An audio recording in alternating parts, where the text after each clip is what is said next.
So we don't have any intention to exterminate Ukrainian people. They are brothers and sisters to the Russian people.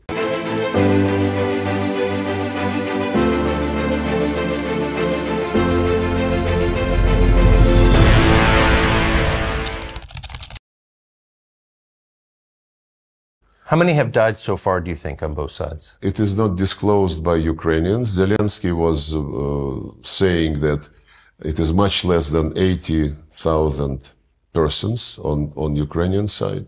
But there is one very reliable figure in Palestine.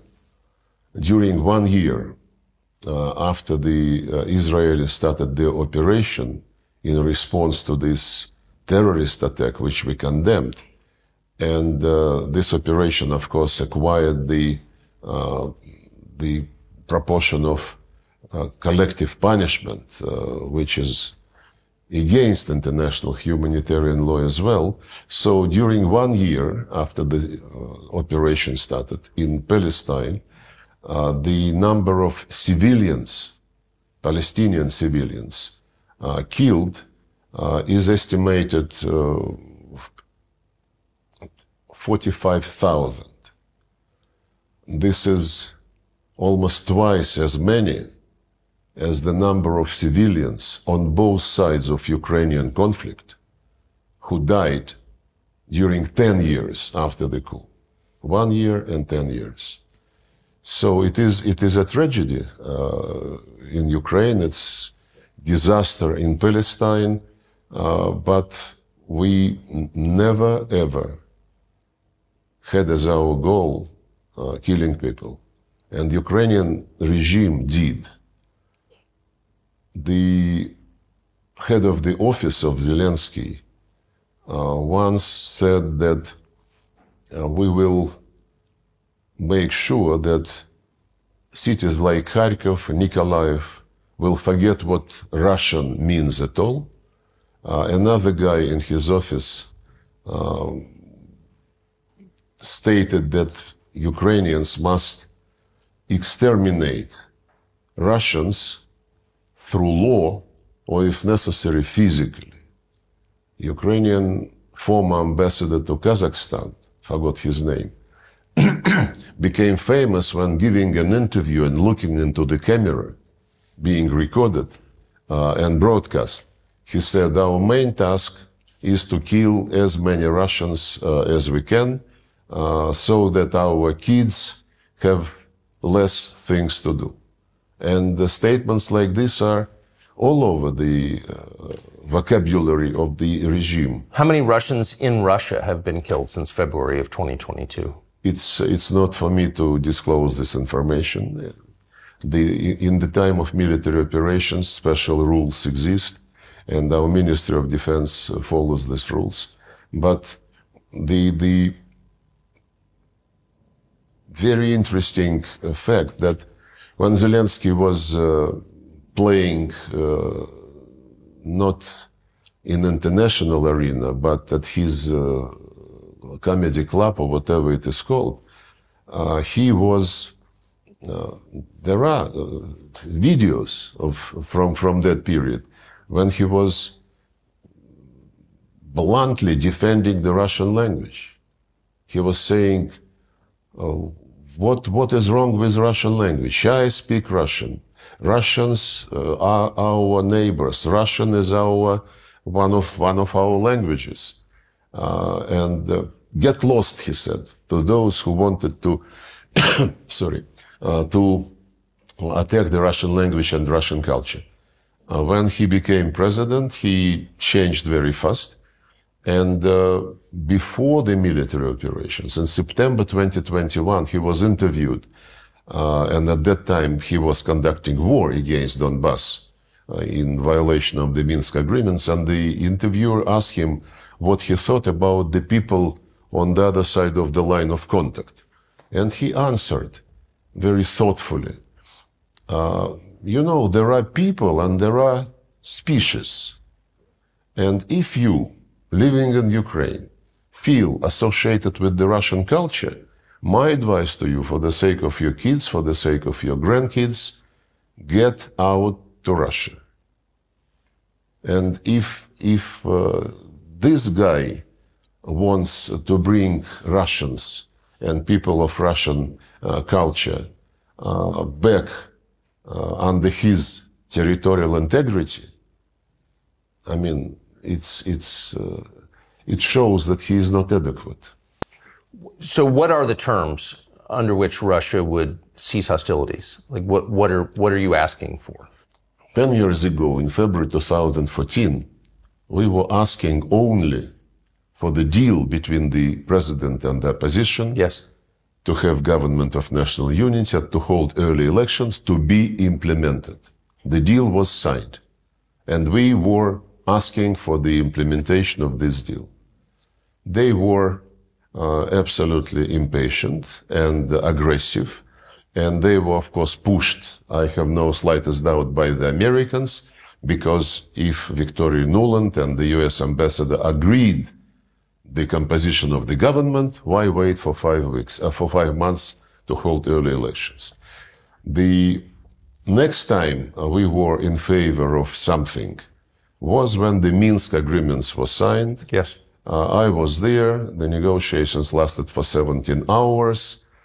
And the deal was, well, Crimea was lost by that time because of the referendum, and nobody, including my colleague John Kerry, meeting with us, nobody in the West was raising the issue of Crimea. Everybody was concentrated on Donbass. And the Minsk agreements provided for territorial integrity of Ukraine, minus Crimea, this was not even raised, and a special status for a very tiny part of Donbass, not for the entire Donbass, not for Novorossiya at all. Part of Donbass, under these Minsk agreements, endorsed by the Security Council, should have the right to speak Russian language, to teach Russian language, to study in Russian, to have local law enforcement like in the states of US, to be consulted when judges and prosecutors are appointed by the central authority, and to have some facilitated economic connections with neighboring regions of Russia. That's it. Something which President Macron promised to give to Corsica, and still is considering how to do this. And when these agreements were sabotaged all along, first by Poroshenko, and then by Zelensky, both of them, by the way, came to presidency running on the promise of peace, and both of them lied. So when these Minsk agreements were sabotaged to the extent that we saw the attempts to take this tiny part of Donbass by force, and we, as Putin explained, we have, at that time, we suggested these security arrangements to NATO and the United States, which was rejected. And when the Plan B was launched by Ukraine and its sponsors, trying to take this part of Donbass by force, it was then that we launched the special military operation. Had they implemented the Minsk agreements, Ukraine would be one piece minus Crimea. But even then, when Ukrainians, after we started the operation, suggested to negotiate, we agreed. There were several rounds in Belarus, and one later they moved to Istanbul. And in Istanbul, Ukrainian delegation put a paper on the table saying those are the principles on which we are ready to agree. And we accepted those principles. The Minsk principles. No, the Istanbul principles. Yes. That was April 22. Right.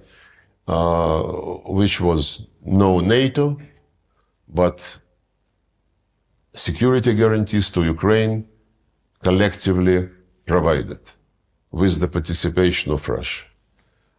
And these security guarantees would not cover Crimea or the east of Ukraine. It was their proposal.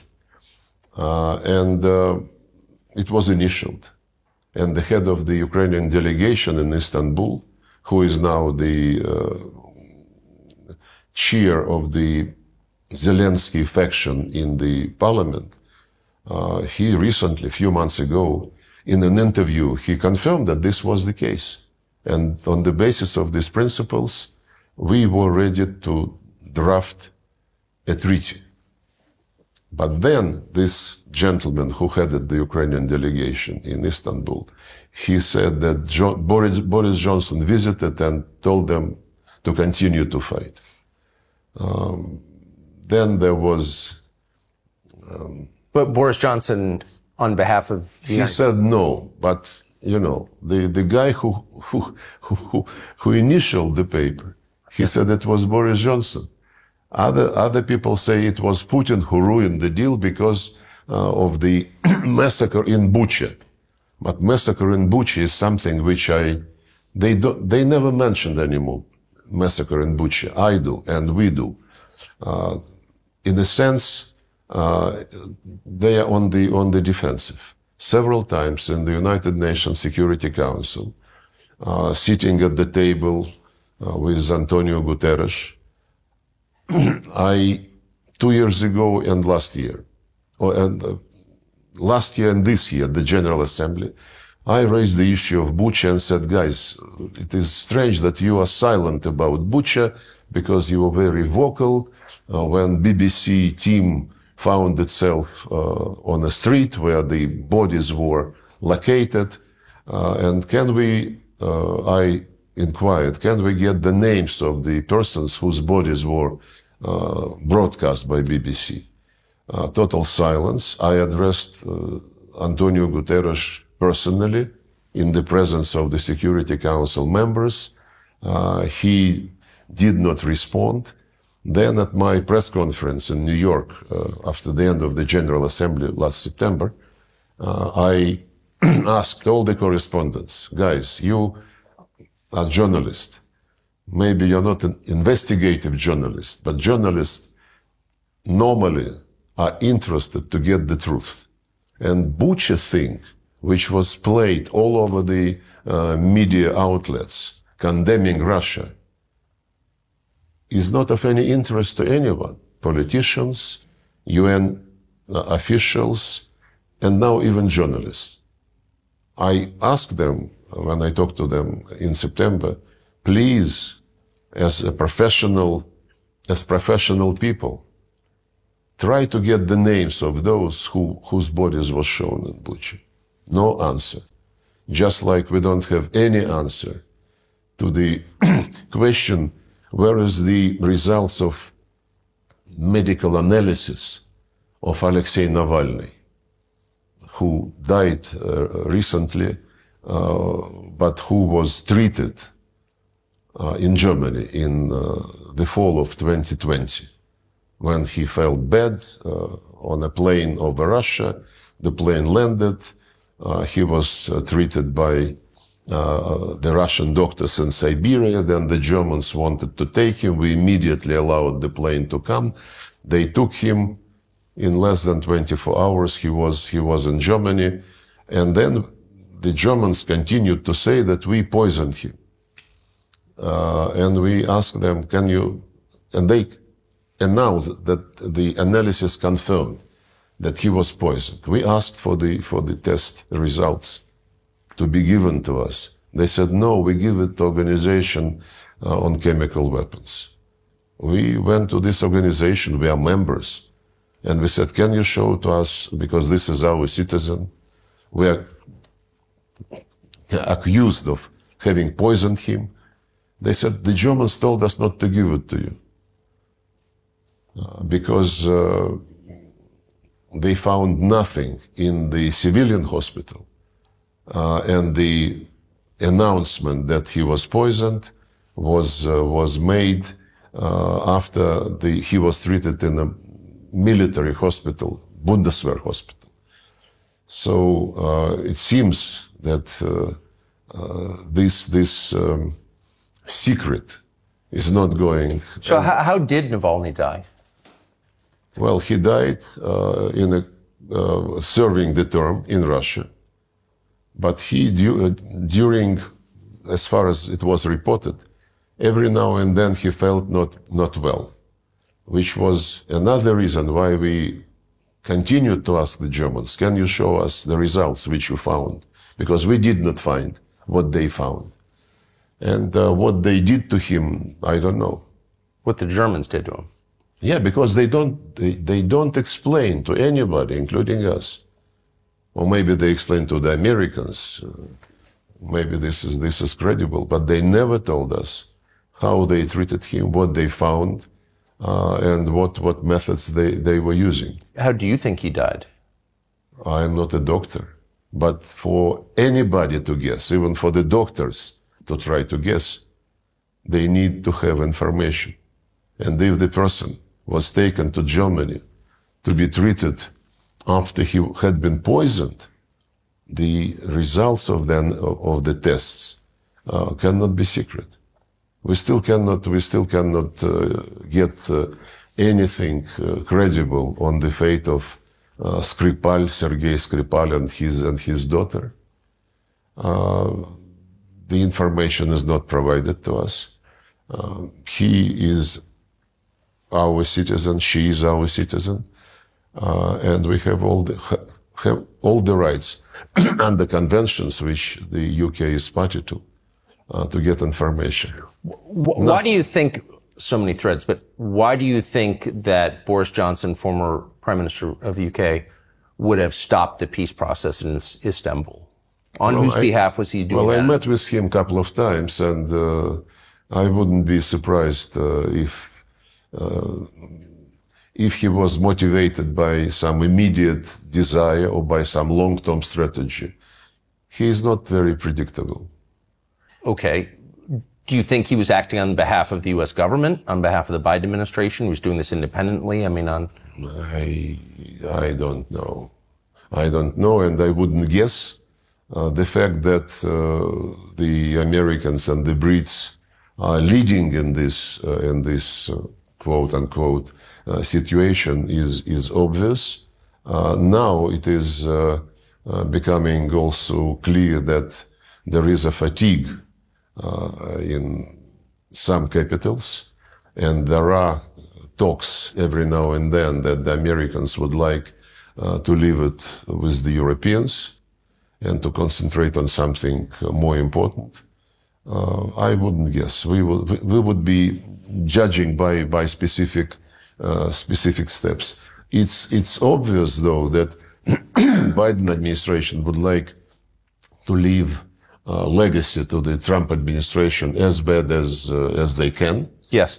And similar to what Obama did to Trump during his first term, when late December 2016, Obama expelled Russian diplomats just very late December, 120 persons with family members, did it on purpose, demanded them on leave on the day when there was no direct flight from Washington, so they had to move to New York by buses with all their luggage, with children, and so on and so forth. And at the same time, Obama announced the arrest of pieces of diplomatic property of Russia. And we still never were able to come and see what is the state of this Russian property. They never allowed us to come and see, though, under all convention. They just say that these pieces we don't consider as being covered by diplomatic immunity, which is a unilateral decision, never substantiated by any international court. So you believe the Biden administration is doing something similar again to the incoming Trump administration? Yeah, because that episode with the expulsion and the seizure of property certainly did not create the promising ground for beginning of our relations with the Trump administration. So I think they're doing the same. But this time, President Trump was elected on the explicit promise to bring an end to the war in Ukraine. So, I mean, he said that in appearance after appearance. So given that, there is hope for a resolution, it sounds like. What are the terms to which you'd agree?